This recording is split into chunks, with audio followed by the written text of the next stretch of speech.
Quiero en este video presentarte una síntesis del tema de fracciones parciales, donde voy a resumir las ideas más importantes sobre este tema. La primera pregunta que uno se puede hacer es: ¿en qué consiste el método de fracciones parciales? Cabe señalar que en álgebra, por ejemplo, estamos acostumbrados a sumar o restar dos o más fracciones para obtener una fracción única. Por ejemplo, si tenemos 2 entre x más 3 sobre x más 1, eso lo sabemos hacer y decimos que la suma entonces la podemos obtener como, ponemos este denominador como denominador común, cuando lo divido entre x da x más 1, entonces me queda 2 factor de x más 1 más 3x, ¿no? Que si resolvemos eso nos va a dar 5x más 2 entre x por x más 1. Eso lo sabemos del álgebra. Sin embargo, en cálculo, sobre todo en el cálculo integral, muchas veces tenemos que proceder exactamente en la dirección opuesta. Esto es, dada una fracción, poder expresar esa fracción como una suma de fracciones simples. A esas fracciones simples es a lo que llamamos fracciones parciales. Y en eso consiste exactamente este método. La siguiente pregunta entonces que nos podemos hacer es: ¿cuándo se aplica el método de fracciones parciales? Vamos a ver entonces cuándo lo podemos aplicar. Lo primero que hay que señalar es que el método de fracciones parciales lo aplicamos siempre que tenemos una fracción propia. Por ejemplo, si yo tengo una fracción de la forma p de x sobre q de x, esa es una fracción racional. Eso quiere decir que el numerador y el denominador son polinomios. Cuando el grado del numerador es menor al grado del denominador, eso es una fracción propia. Y ahí es donde aplicamos el método de fracciones parciales. Porque si la fracción fuera impropia, o sea, si el grado del numerador fuera mayor al del denominador, lo primero que se recomienda hacer es hacer la división para obtener un cierto número de términos, y cuando ya nos quede una fracción propia, sobre ella vamos entonces a aplicar el método de fracciones parciales. Es importante tenerlo en cuenta eso, ¿no? Lo vamos a aplicar siempre sobre una fracción propia. Una vez que tenemos eso, en qué consiste el método, cuándo se aplica, la siguiente pregunta es: ¿cómo se procede? ¿Cómo vamos en general a aplicar el método de fracciones parciales? El procedimiento en general lo que implica es que nosotros debemos factorizar el denominador de la fracción propia que nos han dado. Y cuando factoricemos ese denominador, vamos a obtener una serie de factores que nos van a permitir escribir los denominadores del conjunto de fracciones parciales que yo escriba. Cuántas fracciones parciales y de qué forma va a depender justamente de la naturaleza de esos factores que obtengamos al factorizar la q de x que tenemos ahí. Y cabe señalar aquí algo: siempre es necesario que podamos factorizar la q de x. Si la q de x no la podemos factorizar, el procedimiento de fracciones parciales no lo podemos aplicar. Lo afortunado es que en general siempre va a ser posible factorizarlo, porque hay un teorema del álgebra que nos dice que cuando tenemos un polinomio con coeficientes reales, ese polinomio siempre se puede factorizar. Es decir, siempre se puede expresar como un producto de polinomios lineales y cuadráticos. Es posible que sea complejo, que no sea simple de hacer, pero bueno, tenemos una serie de casos que estudiamos en álgebra cuando vemos el tema de factorización, y si esos casos no te alcanzan, no hay problema. Hay siempre algunos métodos que podemos utilizar. Te invito a que veas en mi canal un video donde justamente yo explico cómo se utiliza la división sintética para factorizar un polinomio. El hecho es que entonces, para proceder, debemos factorizar el denominador, y los numeradores, los factores que salen ahí en esa factorización son los que me darán a mí la pauta sobre cómo escribir las fracciones simples o parciales en las cuales voy a descomponer la fracción dada.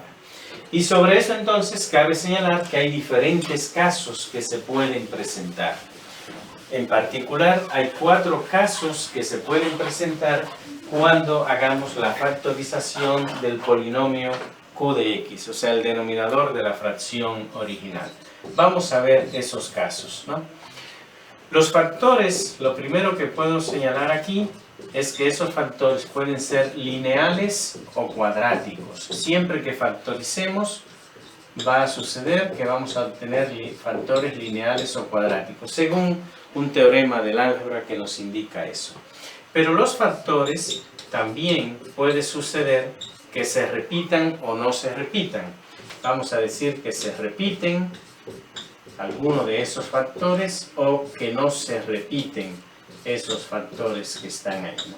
Esas son las posibilidades que tengo. Y las combinaciones de ellas me dan los 4 casos que vemos cuando estudiamos el tema de fracciones parciales. Si los factores son lineales y no se repiten, si tengo este caso que está aquí, entonces eso es el caso que llamamos el caso 1. Factores lineales que no se repiten. Si los factores son lineales y se repiten, en ese caso entonces tenemos factores lineales que se repiten, eso es lo que llamamos el caso 2. Es lo que vamos a tener ahí. Si los factores son cuadráticos y lineales, o sea, pueden salir factores de los dos, pero no se repiten, ese es el caso 3. O sea, si tenemos factores cuadráticos, también lineales, y no se repiten, eso es lo que llamamos el caso 3. Y si los factores son cuadráticos y se repiten, si tenemos este caso que está aquí, eso es lo que llamamos el caso 4. Esas son las 4 posibilidades, combinaciones que vamos a encontrar cuando trabajamos con fracciones parciales y que debemos tomar en cuenta porque cada una de ellas tiene sus detalles que debemos tomar en cuenta al momento de escribir las fracciones parciales. De hecho, en mi canal hay un video para cada uno de esos casos que te invito a que lo veas. Pero hay algo más que debemos tomar en cuenta. Es cómo vamos a escribir los numeradores, cuál es la naturaleza de los numeradores que vamos a escribir y cuántas fracciones parciales vamos a escribir para una fracción dada. Entonces, veamos el caso de los numeradores. Dependiendo de la naturaleza del factor que tengamos, será el numerador. Entonces, en el caso de que tengamos un factor que sea lineal, ese factor lineal siempre tendrá un numerador que es una constante. Eso es importante tenerlo en cuenta. El numerador es una constante. Y en el caso de que tengamos un factor que es cuadrático, que son las 2 posibilidades que se pueden presentar, en ese caso el numerador que vamos a tener es un polinomio de grado 1. Eso es fundamental. Si no tengo eso en cuenta, no voy a hacer correctamente la operación de fracciones parciales. Pero en todo caso, lo que es importante que te des cuenta aquí es que el numerador es siempre un polinomio de un grado menor en 1 al denominador. Si el denominador es cuadrático, el numerador es un polinomio de grado 1. Si el denominador es lineal, el numerador es una constante, que es un polinomio de grado 0. Entonces, tener en cuenta eso. Y el último detalle, que es importante, lo voy a escribir aquí mismo, que tengo en cuenta es el número de fracciones parciales que vamos a escribir. Cuando tenemos un factor que no se repite, en ese caso, ese factor que no se repite genera una sola fracción parcial. Una fracción parcial.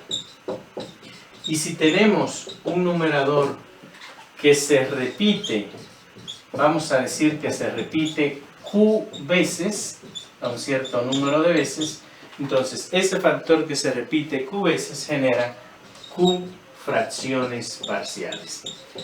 Esos detalles sobre cómo escribir el numerador, sobre cuántas fracciones parciales escribir y sobre los diferentes casos que se pueden presentar. Es, digamos, todo el conocimiento que en conjunto debemos tener cuando trabajamos con el tema de fracciones parciales. Y hay un detalle más que te doy para que tomes en cuenta. Cuando aplicamos el método de fracciones parciales, cuando escribimos el numerador, vamos a escribir un cierto número de constantes que tenemos que determinar. Hay un pequeño truco que es bueno que notes aquí. El número de constantes que tienes que determinar en el problema completo es igual al grado del denominador de la fracción original. Ese pequeño detalle, si lo tomas en cuenta, te ayudará a saber si cuando escribes tus fracciones parciales no has cometido algún error. Bien, con este video, donde presento este resumen, esta síntesis del tema de fracciones parciales y los otros 4 videos que puedes encontrar en mi canal, donde estudio de manera separada los casos 1, 2, 3 y 4, puedes entonces encontrar ahí un conjunto de 5 videos sobre este tema de fracciones parciales que contienen, te puedo asegurar, prácticamente toda la información que tú necesitas saber sobre este tema. Te invito entonces a que me sigas en el canal, a que veas este tema completo. Y bueno, si te ha gustado lo que te he presentado aquí, pues te invito a que le des like al video.